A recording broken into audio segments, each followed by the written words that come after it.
بسم اللہ الرحمن الرحیم۔ السلام علیکم۔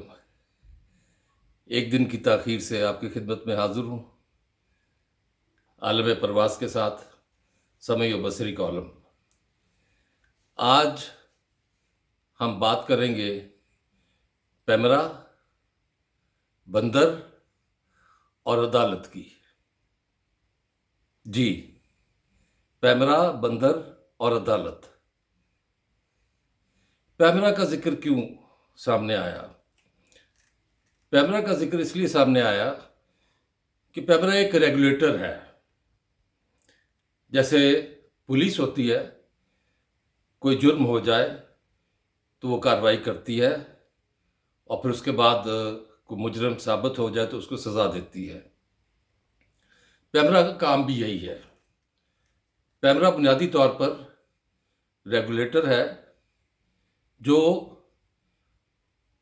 ٹی وی کی نشریات، ٹی وی چینلز کی نشریات، ان میں اگر کوئی ایسی چیز آ جائے جو ملک و قوم کے خلاف ہو یا ڈس انفارمیشن ہو تو اس پر وہ کارروائی کر سکتی ہے۔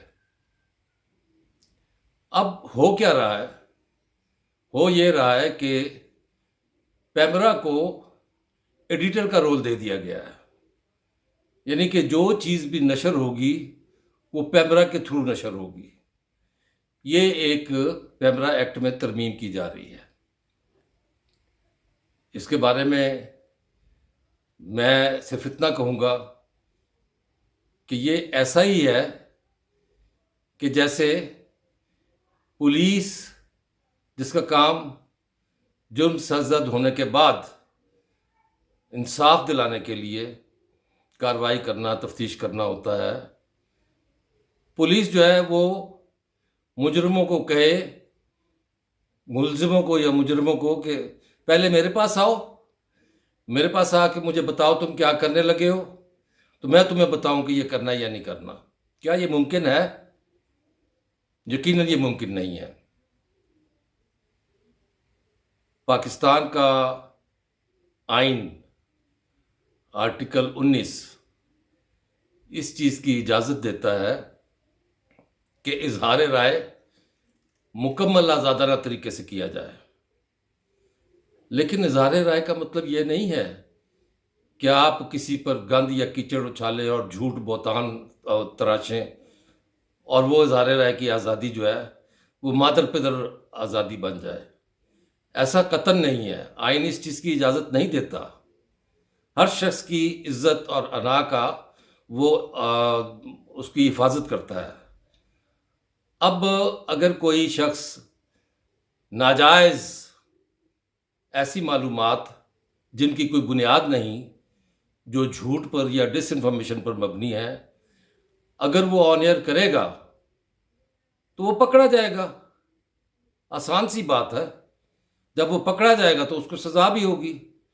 سزا میں جرمانے بھی ہوتے ہیں، سزا میں چینل کی بندش بھی ہوتی ہے، چینل معطل بھی رہے ہیں۔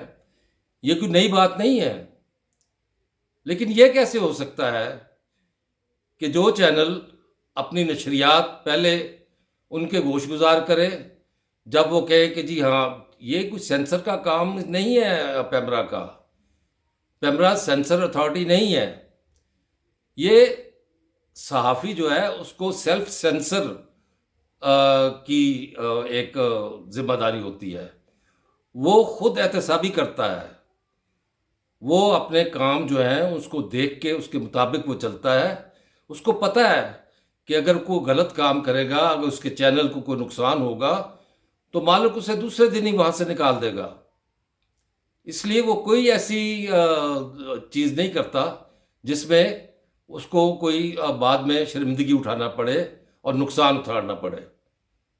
تو یہ ترمیم انتہائی نامناسب سی ہے۔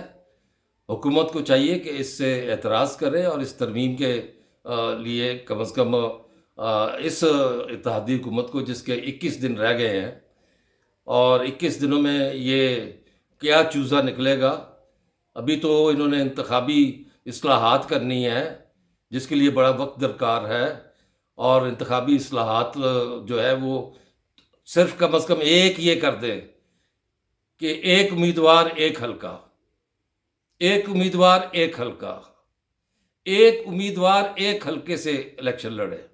جی، ایک امیدوار جب ایک حلقے سے الیکشن لڑے گا اس کو اپنی مقبولیت کا پتہ چل جائے گا. 6 حلقوں سے جو الیکشن لڑتا ہے بعد میں ایک سیٹ رکھتا ہے، 5 پر وہ پھر دوبارہ انتخابات ہوتے ہیں جس پر قوم کا پیسہ برباد ہوتا ہے.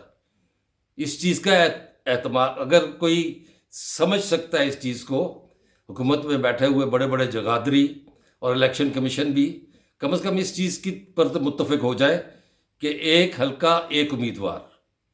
اور دوسری بات، اصلاحات میں نے یہ بھی کہا تھا کہ اس کی پولیس ویریفیکیشن ہونی چاہیے، اس کی میڈیکل ہونا چاہیے کہ ذہنی طور پر کہیں وہ کوئی، پھر اس کا ڈوپ ٹیسٹ ہونا چاہیے کہ وہ کسی منشیات کا عادی تو نہیں ہے. تو یہ اتنے سارے کام پہلے اصلاحات کرنی ہے تو دیانتداری سے کریں. خالی اصلاحات کے نام پر 10 بندوں کی کمیٹی بٹھا کر اور آپ کہتے ہیں یہ اصلاحات ہو گئی ہیں، یہ اصلاحات نہیں ہیں. آپ نے تو ابھی بہت کام کرنا ہے. الیکشن کمیشن کیسے کہہ سکتا ہے کہ پرانی مردم شماری پر الیکشن ہوں گے؟ الیکشن کمیشن کو یہ اختیار نہیں ہے. اب مردم شماری ہو چکی ہے، حکومت اس کو نوٹیفائی کرے، نوٹیفائی کر کے نئی حلقہ بندیاں ہوں، نئی حلقہ بندیاں ہوں گی، نئے سیٹوں میں اضافہ ہوگا، ووٹروں کی تعداد میں اضافہ ہوگا، پھر الیکشن ہوگا، عام انتخابات. ایسے اگر آپ انتخاب کریں گے تو یہ پھر یہ میرے خیال میں یہ بھی جھرلو الیکشن ہی ہوں گے. یہ تو ہو گئی بات، وہاں سے چلی پیمرا سے اور الیکشن کے اصلاحات تک چلی گئی. اب آتے ہیں بندر. جناب بندر، اور وہ بھی عدالت میں، ہے نا عجیب سی بات. اب بندر کو بھی شاید پتہ چل گیا ہے کہ احاطہ عدالت سے اسے گرفتار نہیں کیا جا سکتا. تو وہ بندر جو ہے وہ درخت پہ چڑھ گیا ہے. ہاں جی، وہ درخت پہ چڑھا ہے اور اسے اتارا نہیں جا سکا. 2-3 دن سے یہ مشق جاری ہے. یہ ایک واقعہ ہوا ہے، چارسدہ سے ایک بس آ رہی تھی کراچی، اور کراچی میں جب وہ پہنچی تو وہاں کوئی 14 کے قریب بندر کے نوزائیدہ بچے وہ ایک آموں کی پیٹی میں بند کیے گئے تھے جو لے کے آئے گئے تھے. تو جو سٹی کورٹ ہے وہاں ان کو طلب کر لیا گیا. اب وہ آموں کی پیٹی آپ کو پتہ ہے خستہ سی ہوتی ہے، ایک سائڈ سے تھوڑی سی ٹوٹی ہوئی تھی، تو اس میں سے ایک بندر نکل آیا باہر، اور وہ بندر جو ہے وہ درخت پہ چڑھ گیا. وہ درخت پر گھونسلے تھے کووں کے، انہوں نے شور مچانا شروع کر دیا. اب وہ کسی کا قابو نہیں آ رہا تھا. ظاہر ہے بندر تو شریر ہوتا ہے، وہ کہتا ہے میری آڑیاں جاڑیاں ویکھو، کبھی ادھر جاتا ہے کبھی ادھر جاتا ہے. تو 1-2 دن کے بعد اب خیر وہ پکڑا گیا، لیکن عدالت کے احاطے سے پکڑا گیا. اب اس کا کوئی وکیل ایسا ہونا چاہیے جو کہے جی مجھے عدالت سے گرفتار نہیں کیا جا سکتا. تو عدالت کی بات آئی ہے تو ہمارے ہاں بھی عدالتیں اب ذرا کچھ کام کرتی دکھائی دے رہی ہیں، لیکن حالات سنگین ہوتے جا رہے ہیں. وہ اس لیے بھی سنگین ہو رہے ہیں کہ آپ دیکھیں کہ آپ تو جو دوست ملک سے باہر بیٹھے ہیں ان کی اطلاع کے لیے عرض ہے کہ دہشت گردی کے واقعات میں بہت اضافہ ہو گیا ہے، اور دہشت گردی کے ان واقعات میں اضافہ آئے دن خاص طور پہ خیبر پختونخوا اور بلوچستان کے علاقوں میں. اور یہ اس کے پیچھے وہی چیز کار فرما ہے کہ 40,000 کالعدم ٹی ٹی پی کے مسلح افراد جو ہے وہ ان کو لایا گیا تھا گزشتہ حکومت کے دوران، اور اس کا اعتراف کئی دفعہ سابق وزیر اعظم کر چکے ہیں کہ ان کو نہ لاتے تو کیا کرتے. لیکن ان کے بیسز اب بھی افغانستان میں موجود ہیں، جہاں سے ان کو کمک بھی ملتی ہے، جہاں سے ان کو ہدایات بھی ملتی ہیں. اور افغانستان کی حکومت کو پاکستان نے واضح کر دیا ہے کہ اگر یہ سلسلہ نہ رکا تو پھر ہم اپنا جو راست اقدام کے لیے ہم تیار ہیں۔ تو اب عدالت میں یہ چیزیں جو ہے پہلے کنسیڈر ہوئی تھیں جب پنجاب اور کے پی کے الیکشن ہونے تھے، تو اس میں عدالت نے کہا تھا کہ جی آپ 14 مئی کو الیکشن کرائیں، 20 ارب روپیہ دے دیں۔ تو حکومت نے بتایا تھا کہ حالات وہ نہیں ہیں، انہوں نے کہا حالت جنگ تو نہیں ہے، حالت جنگ میں صرف الیکشن نہیں ہو سکتے۔ تو اب صورتحال بگڑتی جا رہی ہے، ایک طرف ایم کیو ایم کی طرف سے مطالبہ کیا جا رہا ہے کہ نئی مردم شماری پر الیکشن ہو، نئی حلقہ بندیاں ہوں، اور دوسری طرف یہ دہشت گردی کا افریج جو ہے اس نے سر اٹھا دیا۔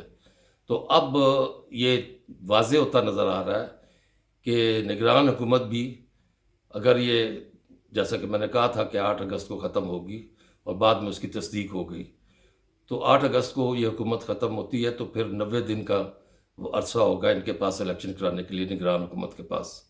لیکن حالات اس طرف جا رہے ہیں کہ یہ 90 دن سے بھی آگے کی بات ہے، اور ابھی اس حکومت کے جانے سے پہلے سابق وزیر اعظم کے بارے میں یہ اطلاعات آ رہی ہیں کہ انہیں نہ صرف گرفتار کیا جائے گا بلکہ ملٹری کورٹ میں ان کا ٹرائل ہوگا، اور سیکشن 6 آرٹیکل 6 کے تحت، جو کہ غداری کے زمرے میں آتا ہے، ان پر مقدمہ چلے گا، کیونکہ واضح کر دیا گیا ہے کہ 9 مئی کے واقعات کے پیچھے ماسٹر مائنڈ وہی تھے۔